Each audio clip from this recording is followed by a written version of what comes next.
KSAN-TV.com and sign up today for your chance to win. KSAN, San Angelo's news channel. First, here's Chris Ramirez. Sponsored by CC Roofing and Construction Company.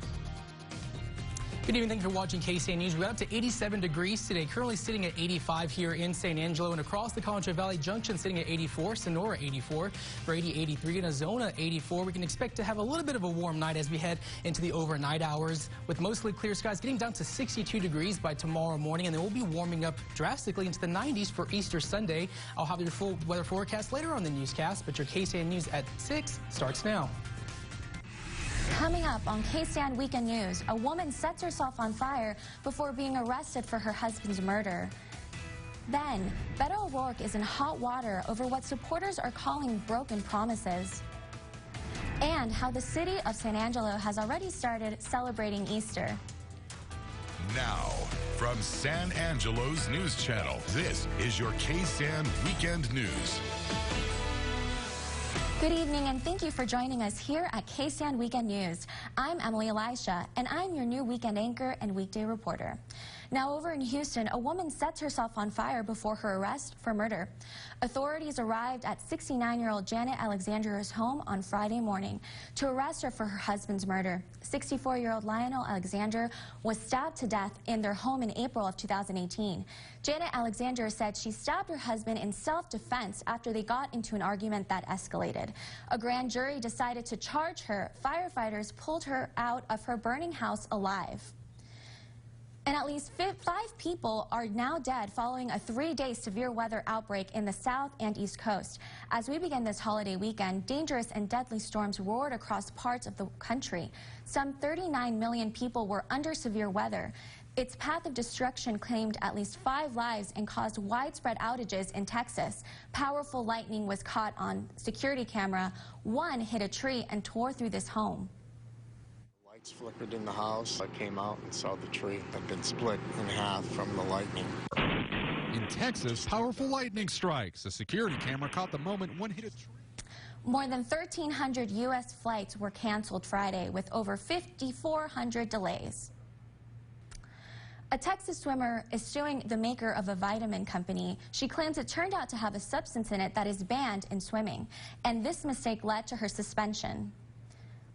Madison Cox is a world-class swimmer. The Lubbock native set a world record in the 200 individual medley. Then she found out that she failed a drug test. There were trace amounts of heart medication in her system. She initially took that vitamin to help with her iron levels. This rising star lost lucrative sponsorships, prize money, and it caused emotional stress. I really feel like I was on the up and up with my career and hitting a great stride, and then I mean, it knocked it off its rails. Says it has since pulled the product and is, quote, saddened and disappointed that Cox missed the competitions. Now, presidential candidate Beto O'Rourke caused controversy during a visit to New Hampshire on Friday when he admitted to having taken money from lobbyists.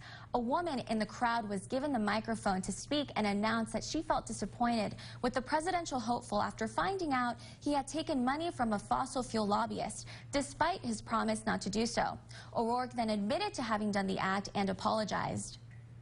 You're right. I was just told as we drove in that we accepted on one of the last days of the FEC filing period a check from a lobbyist. We are returning that check from the lobbyist because we declared at the outset that there would be no money accepted from lobbyists. As you just saw, his supporters then cheered him on and appeared to forgive him quickly.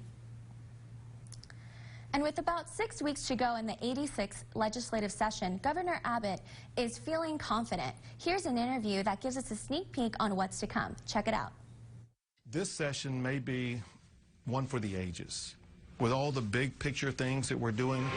During this busy session, the House already passed a school finance bill, which pumps more than $6 billion into the public school system and across-the-board raises for teachers. Another priority of yours, the school finance reform package. The House passed its bill. Are you confident it will get through the Senate? I'm certain it's going to get through the Senate. And now the House will consider the Senate's bill to lower your property taxes. It's a bill many mayors in the state are concerned about. Questions as to whether they can deliver services to growing populations with a property tax cap. The Senate's bill calls for a 3.5% cap on property tax growth unless voters approve a higher one. The governor is not backing down. They are going to be able to afford all their major priorities. The first thing they will pay for is law enforcement. The second thing they'll pay for is roads. The third thing they'll pay for is essential services. Might it cause them to have to live within a more responsible budget? Perhaps. And with days being numbered in the Texas legislature, actual time is another issue. There is a resolution to let voters decide whether to continue daylight savings time or move to standard time. It has not been voted on in the House. I would urge my fellow citizens, I like daylight savings time better than standard time. I like the light late in the day. So would you be in favor of letting the voters decide that? Absolutely. Now, the city of San Angelo has already started its Easter celebrations with Easter egg hunts. First, we'll tell you about the one that happened over at ASU. For over 5 years now, the Honor Student Association has sponsored a free Easter egg hunt for families. And what makes this year special is that they added an allergy-free egg hunt to the mix. This morning, there were activities for children of all ages, but most importantly, egg hunting. We actually got feedback from some of our faculty here at ASU. One of them mentioned today that her daughter's been asking for this hunt since Christmas. And so it's really great to see the same faces return every year and come back and hunt as they get older. This is the largest event that the Honor Student Association hosts each year, and it is organized simply for the benefit of the community. And the San Angelo Nature Center hosted its annual Easter Extravaganza, and many people came out to the community to join in on the fun. Children enjoyed crafts, playing with animals, and an Easter egg hunt, of course. Over 150 people attended. Now, every day at the Nature Center is fun, obviously, but whenever we have more animals out, more things to do, and over 4,000 eggs to hunt, they're super excited.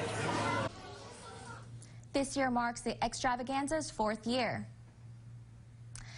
And today was also the last day of ASU's art exhibit called Look. This eccentric exhibit was put on by around 15 people, and its artistic purpose was to explore sight, eyes, and even lack of vision. We spoke with the president of the ASU Art Club, Jill Murray, on how she felt about the program. Just proud of everyone putting everything together and finishing their pieces and making sure that everything looked really good, so yeah. We sure hope everyone got to enjoy the last day. Now, coming up on KSAN News, Angelo State Baseball wrapped up a series on the road this afternoon. Rachel will have more on the Rams later on in sports. Also, let's take a look at Chris Ramirez and the Storm Team Weather Center for a check of the weather. Chris? Yes, Emily, we did see our temperatures reaching the upper 80s as we headed throughout today. We can expect similar conditions for tomorrow with breezy conditions, but our allergen outlook. Yesterday we were sitting at a 10.1, today at a 9.1, and tomorrow at a 9.5 in the medium-high category, with the main allergens being hickory, oak, and willow. I'll have your full weather forecast when we come back. You're watching KSAN Weekend News with Emily Elisha, Chris Ramirez with weather, and Rachel Turnock with sports.